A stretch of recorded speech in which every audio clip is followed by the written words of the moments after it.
Baik,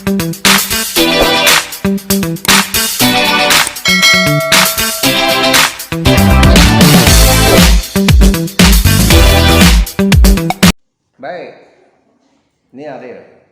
Anda waktu 98 belum melahirkan, apalagi 66,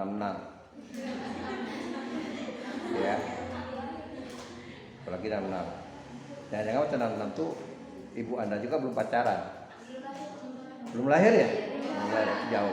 Nah, saya usia 4 tahun. Kenapa saya katakan begitu? Ada peristiwa politik yang terjadi ya di tanah air kita. 66 kita tahu tentang peristiwa jatuhnya Orde Lama. Orde Lama itu dianggap Orde Lama itu pemerintahan Presiden pertama Soekarno. Muncul Orde baru, pemerintahan Soeharto. 98 itu peristiwa jatuhnya Presiden Soeharto setelah 25 tahun memerintah. Masuklah periode yang dikatakan zaman reformasi. Itu yang diteriakkan mahasiswa, ada lagunya. Ya, inspirasinya dari sana. Paham? Yang katakan apa yang namanya? Wahai kalian yang turun di jalan. Berarti turun di jalan nggak kuliah ya. Wahai kalian yang turun di jalan, biarlah kami isi absen. Nah, ya, ini yang saya katakan, maksud saya itu gini. Kalau Anda menjumpai buku H.B. Yassin di Gramedia itu ada, ya, kalau masih dijual. Judulnya buku itu Angkatan 66. Ada 2 jilid. Ya, ada 2 jilid. Itu Anda baca puisi-puisinya. Kalau Anda lihat dari segi gaya bahasanya, sarkasme kebanyakan. Ya, kebanyakan sarkasme, sindiran. Lalu pendek-pendek. Kalau Anda baca pula namanya dalam buku teori dan apresiasi puisi Hermann Juwaluyo, dia katakan jenis puisinya gaya poster. Tahu poster? Orang berdemo kan pakai poster. Nah, poster tuh kalimatnya panjang-panjang enggak? Pendek, sarkasme, menghujat. Ya kayak gitu. Nah, stylenya puisi itu rata-rata 2 buku itu dia hanya memuat puisi dan cerpen. Kenapa cerpen? Ya, karena orang pendek, bicara yang lebih cepat. Tidak lama orang membuat. Nyatanya kayak seperti itu. Jadi kaitannya kenapa? Karena memang situasi pada waktu itu. Salah satu contoh puisinya. Kalau mau hebat, bicaralah kuat-kuat. Jadi siapa yang kuat bicara, dia jadi orang hebat, jadi figur. Kalau mau tinggi, panjatlah pohon tinggi-tinggi. Kan sarkasme. Nah, itu contoh. Ya, contoh saya katakan peristiwa Angkatan 66 itu direkam oleh beberapa penyair, lalu dilahirkannya puisi. Tahun 98, ya, hal yang tidak sama, betulnya boleh katakan tidak sama ya, tidak sama dengan 66. Tapi pemberontakan muncul pula. Ya, muncul pula 98 itu yang dikenal namanya tragedi Trisakti. Ya, karena jatuh korban yang dianggap orang pahlawan reformasi. Paham? Nah, itu bagi seorang sastrawan namanya Taufik Ismail, peristiwa itu dia rekam sejarah itu pada lirik puisinya. Anda bisa jumpai nanti puisinya. Yang berjudul begini, yang bunyinya begini. Mahasiswa takut dengan dosen. Dosen takut dengan dekan. Dekan takut dengan rektor. Rektor takut dengan menteri. Menteri takut dengan presiden. Presiden takut dengan mahasiswa. Jadi ada siklus yang takut. Ya, bukan birokrasi saja, tapi ada siklus ketakutan itu. Di mana inspirasinya?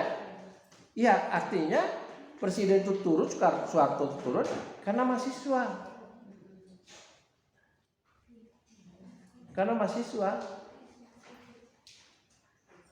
Tapi kalau bukan mahasiswa seperti gelombang mahasiswanya, bukan hanya mahasiswa saja ya, semua dosen turun, juga beberapa tokoh aktivis turun, ikut campur baur di sana. Karena itu waktu itu Amin Rais juga turun, karena itu dikatakan dulu Amin Rais itu digelar orang tokoh reformasi. Memaksa dia orang Soeharto turun. Akhirnya inspirasi itu tadi. Jadi ketika Anda baca puisi itu, kapan puisinya lahir? Inspirasinya dari sana. Ya, inspirasinya dari sana. Sama juga yang tadi saya katakan pada Anda, apakah tenggelamnya kapal Pendaru itu kalau tidak tenggelam, kira-kira ada nggak romantis tentang itu? Tidak ada. Coba tiba-tiba berita tentang tenggelamnya kapal Pendaru itu hoax, bakal direvisi oleh Hamka ceritanya. Nah, itulah pandainya sastrawan itu mengaitkan peristiwa satu peristiwa, lalu dijadikannya cerita, sehingga cerita itu dapat dipahami orang, dapat diterima orang, ya, dapat diterima orang.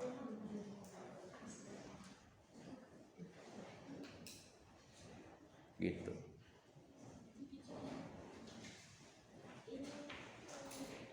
Bisa dipahami?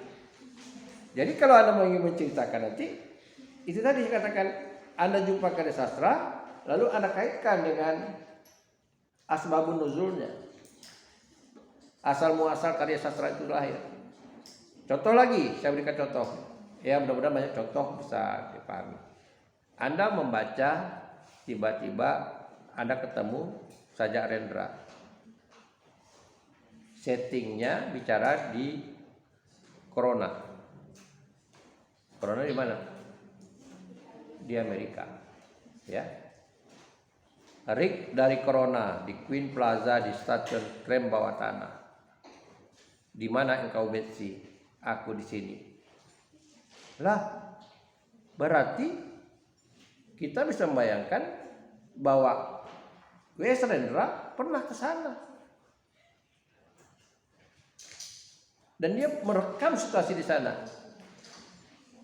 Karena itu kan bicara tentang LGBT, tentang gay, kehidupan gay di stasiun tram, ya, tram itu kereta api listrik di bawah tanah. Pernah naik kereta api bawah tanah? Enggak pernah. Kalau ada ke Malaysia ada stasiun bawah tanah. Jadi kita masuk ke mall, kita masuk ke base campnya, stasiunnya di sana. Beli kartusnya naik di sana. Akhirnya nongol sudah dari mana aja gitu, sesuai dengan peta perjalanan kita. Jadi sejarah puisinya sih seperti juga, atau puisinya yang lain. Ya, nyanyian angsa misalnya tentang Maria Zaitun. Kebetulan kalau kita tahu kehidupan daerah pelacur itu di Jakarta, di pinggiran-pinggiran itu memang seperti yang dikatakan oleh Rendra. Kalau dia udah tua, udah penyakit-penyakitan, germonya yang menjual dia itu tidak menghargai dia lagi. Tinggal menghayallah dosanya dengan membuat penyakit. Nyanyian angsa Anda baca. Atau ada lagi yang sajak yang lain yang pernah masuk di dalam buku pembelajaran bahasa Indonesia. Itu tentang gerilya. Balada terbunuhnya Abno Karpo. Tubuh biru, tatapan mata biru, lelaki terguling di jalan. Itu tentang seorang gerilya yang meninggal. Anda cari sejarah siapa namanya Abno Karpo itu. Nah, konon ceritanya ada seorang sastrawan, ya, dan dosen juga dia di Gajah Mada, namanya Umar Khayyam. Namanya Umar Khayyam. Dia salah satu cerpennya terkenal itu namanya Bau. Ya, Anda harus cari itu cerpen Bau. Umar Khayyam itu dia dosen sastra di Gajah Mada. Dia penasaran dengan sajaknya Khairil. Karena sajaknya Khairil itu kan kita tahunya sajaknya yang ekspresif. Ya, aku Kerong Bekasi. Padahal banyak ada juga sajak yang romantis. Salah satu sajaknya itu ya Senja di Pelabuhan Pak Kecil, atau sajak yang lain itu Putih, sajak Putih. Itu yang terkenal sajaknya romantis. Nah, Umar Khayyam ini ingin membuktikan tentang seorang gadis yang dilukiskan oleh Khairil. Pada masa itu ya, pada masanya Khairil menulis puisi, dia telusuri, jumpa, dicarinya, yang jadi inspirasi, dia jumpa. Tapi perempuan itu udah dari nenek. Cuman kata dia, raut mukanya perempuan itu masa mudanya memang cantik. Jadi inspirasinya gitu, orang cari gitu. Nah, Anda juga misalnya nanti ada membaca novel pengarang Riau, novelis Riau, namanya judulnya Dikalahkan Sang Purba. Itu inspirasinya dari Mahato. Siapa orang-orang Hulu di sini? Ada orang-orang Hulu? Tidak ada. Tahu daerah Mahato tahu? Tahu kan? Siapa dulu yang peristiwa waktu anak kecil-kecil?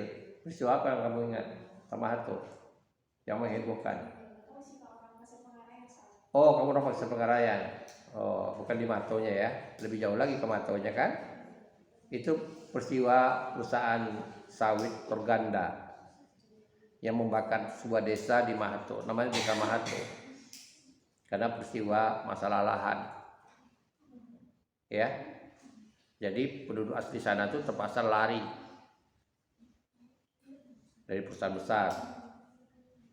Nah, itu peristiwanya. Nah, oleh Edi Ruslan itu jadikannya inspirasi. Judulnya novelnya Dikalahkan Sang Purba. Atau Anda baca ada cerpen misalnya, kalau Anda cari cerpen di Kompas Minggu, kalau bisa di Google ada judulnya novel itu judulnya Menyeberang. Itu karya Taufik Ikram Jamil, terbitnya di Kompas Minggu. Itu zaman-zaman itu di Riau ini tempatnya orang transaksi TKI gelap. Jadi orang Jawa itu mau nyebrang ke Malaysia, jadi pendatang, jadi TKI gelap, masuk gelap itu tanpa ada paspor, ya, tanpa ada juraganya di sana, dan mereka lewat Riau. Salah satu di antaranya itu daerah Tanjung Samak namanya, di Buka Selat Panjang. Bahkan konon ceritanya pada masa itu, kalau sudah rombongan TKI itu datang, udah kayak kampung baru aja di sama itu, orang tidur tidak lagi di rumah, di bawah pohon kayu. Begitu ramainya, berbus-bus masuk. Nanti malam-malam berangkat, ya, malam berangkat menyeberang. Kalau Anda pernah nonton Sapi dari Madura, dari mana tuh di Surabaya, tengah laut kan ditulungkan orang dari kapal. Sapi itu nyebrang, nggak sampai ke pantai. Kira-kira begitulah TKI kita waktu itu. Yang tidak resmi ya, yang di Malaysia dikatakan pendatang haram.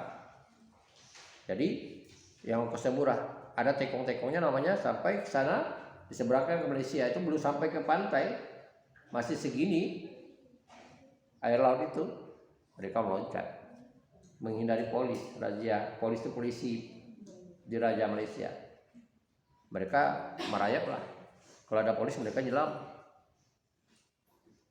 Tuh terkenal tuh di Johor Bahru itu namanya ada daerah Tanah Merah, Pelabuhan Tanah Merah. Saya sampai ke sana.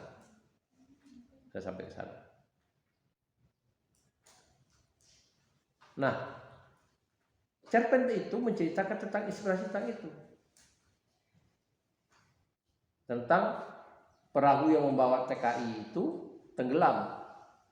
Jadi ada salah seorang penumpangnya, saya lupa namanya, dia antara sadar dan tidak diselamatkan oleh perahu lain. Itu ceritanya dalam cerpen itu. Ya. Jadi cerpen itu memang absurd. Absurd itu artinya tidak, kadang-kadang tidak bisa diterima dalam akal sehat secara logika. Nah, dalam keadaan dia antara sadar dan tidak, dia membayangkan ada orang yang memanggil dia ke sana, lanjutkan, ada memanggil dia pulang. Bayangan tuh, tapi di situ dilukiskan semacam spanduk. Jadi ada orang ramai di laut tuh muncul, ya, itu kan fiktif, nggak mungkin kan. Nah, tapi logikanya dapat kita terima. Ada nggak pemabuk di sini, pemabuk mobil yang pernah jalan? Siapa yang mabuk? Saya mau mabuk dulu, saya mau mabuk. Saya kalau udah berangkat dulu, sampai di terminal aja mabuk saya. Bau mobil aja udah mabuk. Sekarang masih. Kalau udah mau berangkat, itu mual-mual itu di rumah. Belum berangkat lagi udah mual-mual di rumah. Walaupun nanti tidak mabuk. Kali ya, tidak mabuk udah. Tapi dulu ya waktu saya kecil, pas mau diajak berangkat oleh orang tua, semangat. Tapi setelah mabuk itu nyesal rasanya. Baik tinggal gitu. Lama di sini mau balik gini. Gitu. Jadi rasanya apa yang dikatakan Taufik benar-benar. Tidak semuanya yang nyebrang itu selamat. Ada kalanya dia ditangkap. Dan saya menyaksikan sendiri di Malaka itu, TKI gelap kita itu. Yang menurut saya tidak manusiawi. Mereka disuruh jongkok tanpa ada yang pakai alas kaki, tidak ada sendal. Mereka dideportasi naik feri untuk nyebrang ke Dumai. Ada yang sudah 2 malam, ada yang sudah 1 bulan ditangkap di Malaysia itu, dideportasi, dipulangkan naik feri Dumai Malaka itu. Di perahu di feri itu saya tanya, ada yang baru nasib sial baru sekali, ada Pak Haji baru sekali dia dagang, dia bawanya kelapa gitu. Tahu tertangkap karena harga di sana bagus gitu. Jadi itu kembali ke persoalan, berarti inspirasinya Taufik itu dari sekian banyak dia muncul, itu inspirasinya. Saya kebetulan saya kenal dengan Taufik, ya, Taufik Jamil, alumni kita, adik tingkat saya, dan kami pernah satu kamar. Saya pendengar ceritanya yang terbaik dulunya ya. Jadi pas saya ini udah dosen dia, kuliah di kampus saya dosen dia. Karena saya ngajar dia gitu. Tapi pagi-pagi kalau dia udah nulis malam, belum mandi pagi atau belum ke kampus, dia suruh saya mendengar ceritanya. Ini cerita saya. Jadi saya dengar gitu. Jadi saya mendengar yang baik. Nanti apa masukan-masukan saya kritik. Kira-kira seperti itu. Sekarang dia jadi budayawan besar, pernah jadi ketua DKI. Kadang di LAM, Pak Mustian tahu, seniornya Pak Mustian. Itu contohnya. Jadi sekali lagi saya katakan, Anda harus mempraktekkan tadi. Cari karya sastra yang Anda tahu asal usulnya. Lalu mana yang direkayasa, mana yang ditambahnya. Ada kritik. Ya, mana yang dilebih-lebihkannya, mana yang diapakannya.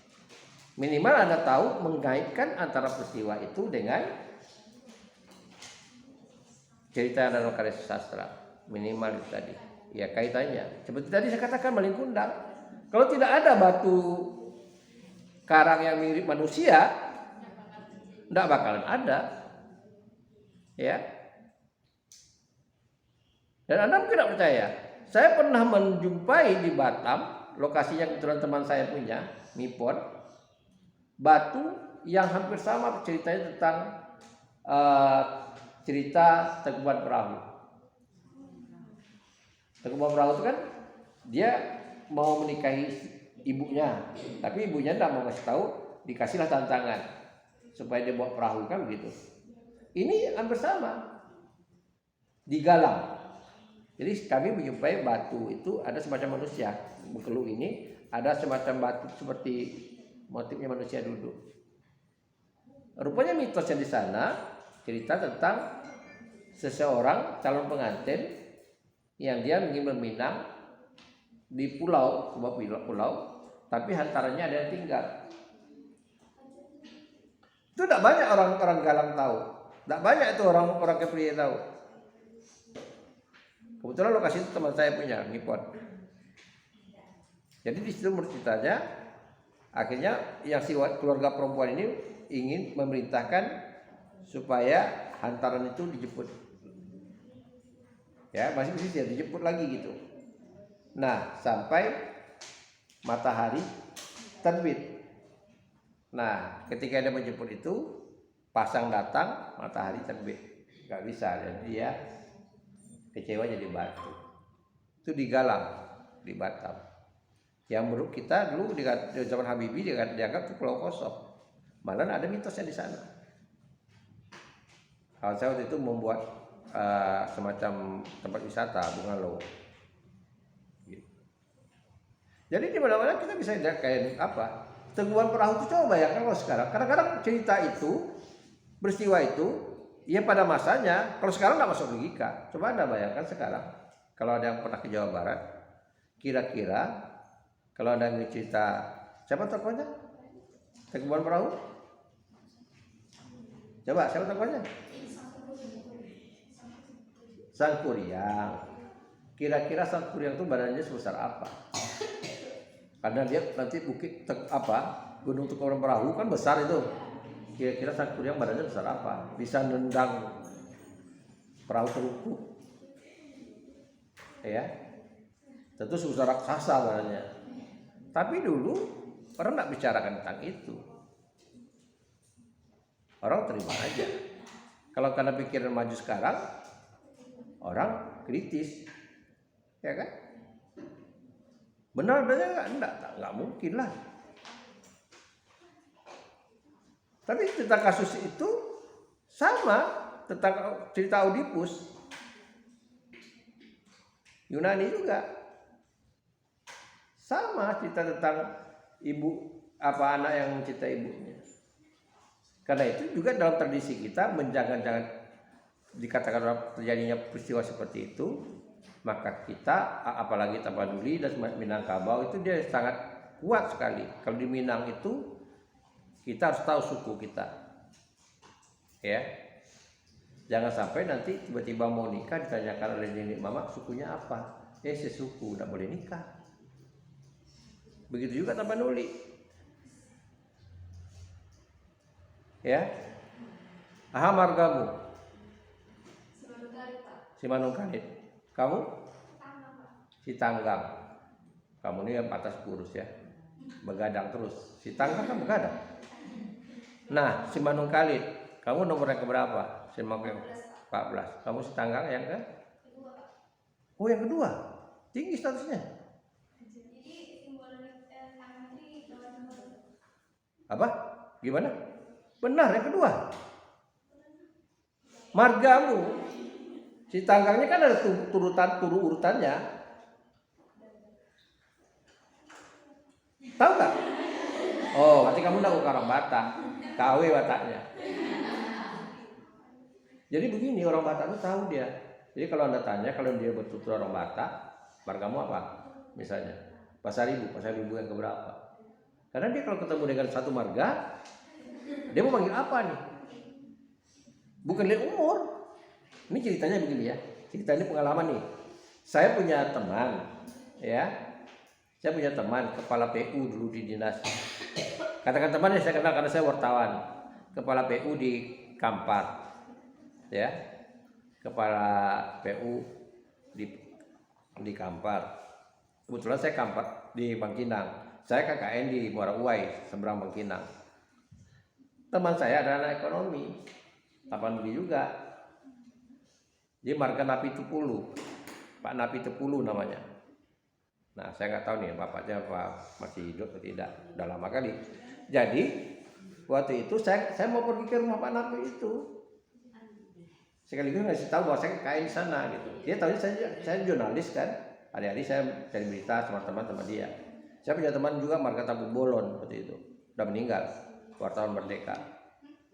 Jadi karena Napi Tupulu, teman saya KKN ini ingin ikut, anak ekonomi.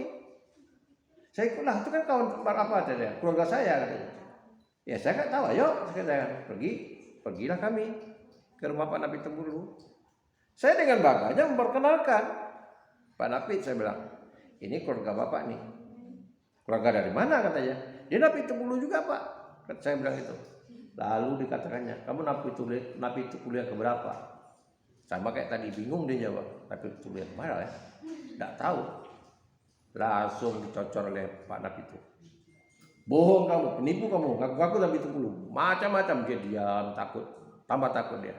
Jangan kalau apakan katanya, ngaku-ngaku kau Napit Tembulu katanya. Saya baru tahu, baru nggak, kok Bapak tiba-tiba marah? Lalu diceritakannya, saya kuliah dulu di Jogja, kalau nggak salahnya di Jogja diceritakannya. Gitu juga peristiwanya. Jadi kalau mau kamu orang Batak, kamu harus tahu kamu orang keberapa, hutan keberapa. Akhirnya teman saya itu pulang dari Pak Napit itu, dia langsung naik travel. Saya nggak ke rumah apa lagi, saya pulang katanya. Dia tinggal sama pamannya, kerja di kehutanan. Setelah dia tahu, dia balik lagi tanpa dengan saya, dia pergi rumah Pak Napit itu. Pak Napit itu terpaksa manggil pulang sama dia. Lebih tinggi derajatnya, rasakan kau kata dia. Kau tuh bukan anakku, dia bilang gitu. Jadi orang Batak harus tahu. Ada yang Minang juga harus tahu, ini adat ya, harus tahu. Peristiwa pernah terjadi di masa kita. Udah pacaran di Pangkalan Kerinci, udah mau nikah nih, anaknya semester 7, 8 waktu itu. Tahu-tahu sesuku. Jadi dia tidak ada urusan masalahnya dengan pacarnya, calon tunangannya. Tapi ini mamanya tidak boleh. Syukur aja masih sesuatu selesai. Jadi frustasi dia, mau kuliah itu frustasi, jarang masuk kampus. Jadi harus tahu kita ada itu bukan apa-apa, harus tahu kita. Ya, harus tahu. Strata dalam masyarakat itu ada. Itu sama dengan tadi itu. Ya, walaupun tidak satu marga tapi satu rumpun marga, pecahnya kan tahu, harus tahu nanti. Kamu semua kali pecahnya di mana atasnya. Itulah satu keluarga dianggap. Ada di Tapanuli itu, ini sedikit nyimpang. Di Tapanuli itu, ini mitos ya. Ada yang satu marga tapi tidak bisa dia satu mobil. Anda tahu enggak marga apa? Enggak tahu. Tahu? Simanjuntak. Kalau nggak salah saya Simanjuntak. Nah, ditanya dulu. Kalau satu mobil dia misalnya, kamu yang ekor, yang kepala. Karena sejarahnya nenek moyang mereka itu ada kerbau yang diduakan, akhirnya bertengkar, pecah kongsi, bagilah, yang satu dapat ekor, yang satu dapat kepala, dan disitulah bersumpah. Jadi keyakinan mereka, kalau mereka tahu mereka satu kendaraan satu ini terjadi bencana, melanggar sumpah. Nah, saya tahunya juga ketika saya punya teman. Jadi kita belajar, walaupun saya bukan orang Batak, saya belajar adat itu. Nah, itu jadi sekali lagi saya katakan kepada Anda, peristiwa yang ada itu jadi terinspirasi bagi sastrawan untuk membuat karya. Karena itu kita lihat telusuri. Ya, kita telusuri. Walaupun sebetulnya tidak semua karya itu muncul pada masa itu. Kan tidak mungkin juga Anda tiba-tiba pulang dari sini, ada peristiwa Anda menarik, mau buat cerpen, langsung buat cerpen. Bisa jadi kan? Tidak mungkin terpikirkan, mau rasa mau. Tapi tunggu dulu. Mungkin sekian bulan, tidak ada kerjaan lain, tertarik mau buat cerpen, ya udah ada tugas dosen, udah buat. Gitu. Tapi itulah yang diyakini oleh sastrawan, oleh kritikus sastra, yang sebenarnya kita yakini bahwa apa yang ada dalam karya sastra itu refleksi dari kenyataan yang ada. Walaupun tidak pure, tidak semua utuh. Bisa jadi peristiwa ini terjadi di sini, diambil di peristiwa terjadi di sini misalnya. Lalu digabungkannya, ibarat gado-gado, muncullah sebuah karya sastra. Tapi inspirasinya dari beberapa peristiwa. Jadi kalau gitu Pak, ada nggak hubungannya dengan genetik? Ada. Mau tahu kita boleh tanya wawancara. Ini Pak inspirasi dari mana? Karena unsur itu otomatis unsurnya di genetiknya si pengarang. Baik yang dialaminya maupun yang dia lihat maupun yang dia rasakan atau dia dapat terima informasi. Boleh kalau kita mau bisa dalam penelitian kita mau wawancarai, karena kita tidak tahu referensinya pada orang yang tahu dengan peristiwa itu, ya boleh, gitu. Paham? Nah ini nanti akan berguna nanti kalau ada Anda yang memilih di menulis skripsi teorinya mimetik. Oh gimana caranya? Tadi itu mengaitkan karya sastra itu dibaca dulu, karya sastra itu kaitannya dengan peristiwa yang ada. Ya, itu tadi. Contoh misalnya, karena baca Layar Terkembang STA, pernah dengar? Layar Terkembang, tidak pernah dengar. Itu angkatan 30-an, penjaga baru. Dikarang oleh Sito Tagir di Sabana. Tokohnya yang tokoh sentralnya ada 3, Tuti, Yusuf, Maria.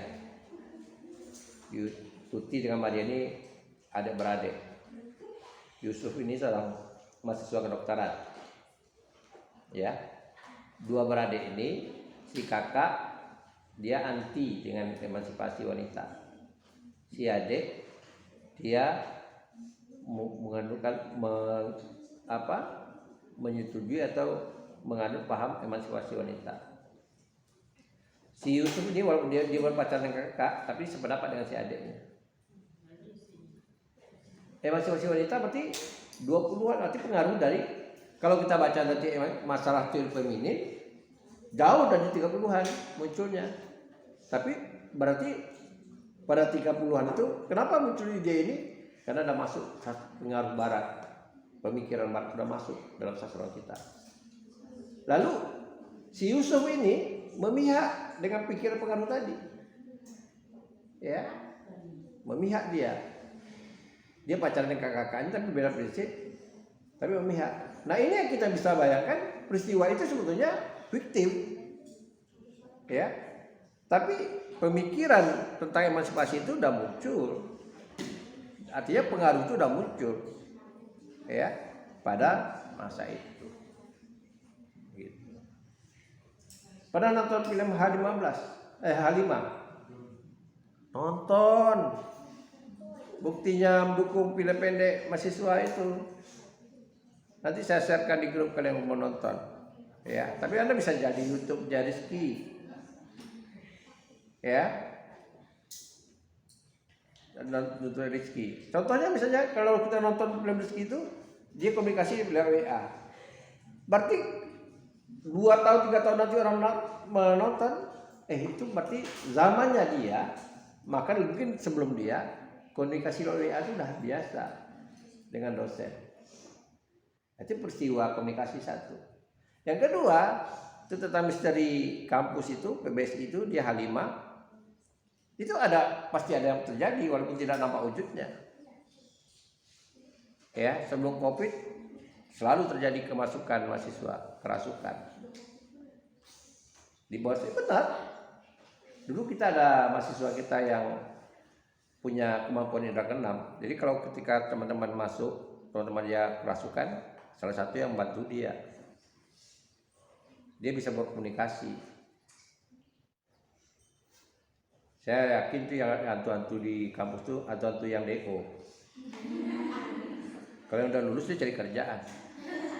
Tapi kalau di DO kan, asal DO mau lamar kerja jadi hantu aja lah. Gitu. Jadi kalau kita cari seperti itu, inspirasinya seperti itu. Gitu. Itu yang dikatakan mimetik tadi. Ya, dikatakan mimetik tadi. Mungkin Rizky tidak mengalami, mungkin dia dengar-dengar cerita dari senior-seniornya, ya, bahwa misteri di kampus itu. Tapi di mana-mana ada, jangan takut, di mana-mana juga ada. namanya hantu. Tapi di dunia dia kan. Kalau dia dalam melayut, kalau kita melanggar bata larangnya ya kena kita. Gitu. Baik, ada lagi mau tanya nggak? Ada? Ada? Ya.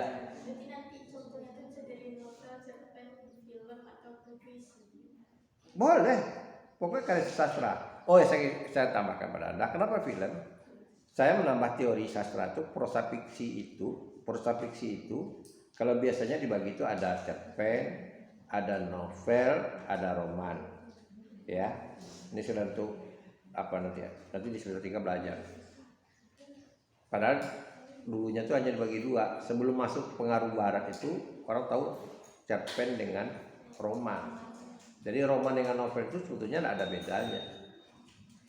Tapi dengan cerpen betul ada bedanya. Dari strukturnya, dari unsur intrinsiknya. Nah sekarang tambah lagi, yaitu karya fiksi yang berbentuk audiovisual, film. Ya, kenapa maksudnya situ audiovisual itu dia berkaitan dengan bahasa yang digunakan. Dia punya alur, dia punya tema, cuman bentuk sajiannya itu tidak literasi, bukan tulis, bukan pula orality, lisan, tapi dia berbentuk film. Itu kan kemajuan. Nah itu layaknya juga seperti drama. Drama itu masuk karya fiksi. Fiksinya di mana? Dari segi naskahnya. Tapi seni pertunjukannya itu sebetulnya seni pentas. Dia multi. Ya. Ada lagi? Jadi audienya boleh, silakan pilih. Bahkan saya suka kalau Anda misalnya mau mengkritisi film kakak-kakak Anda tuh boleh, tidak ada masalah. Sekaligus membantu dia, mensubscribe dia. Karena rata-rata kalau sekarang mungkin lebih 300 orang nonton. Dulu aja 2 minggu setelah mereka meluncurkan di YouTube mereka sudah ada yang 600 orang nonton film itu. Sekarang mungkin ada yang ribuan nonton filmnya. Karena film mereka tuh bukan hanya pemenang, ya tidak pemenang pun banyak yang nonton. Ya, banyak yang bagus-bagus. Untuk inspirasi Anda boleh, tidak ada masalah. Ada lagi? Ada lagi? Nah, baik. Tapi itu teori, bukan hanya bentuknya mengumpulkan data saja, adalah unsur kritiknya pada Anda. Ya, Anda muat unsur kritiknya. Oke? Sampai di sini.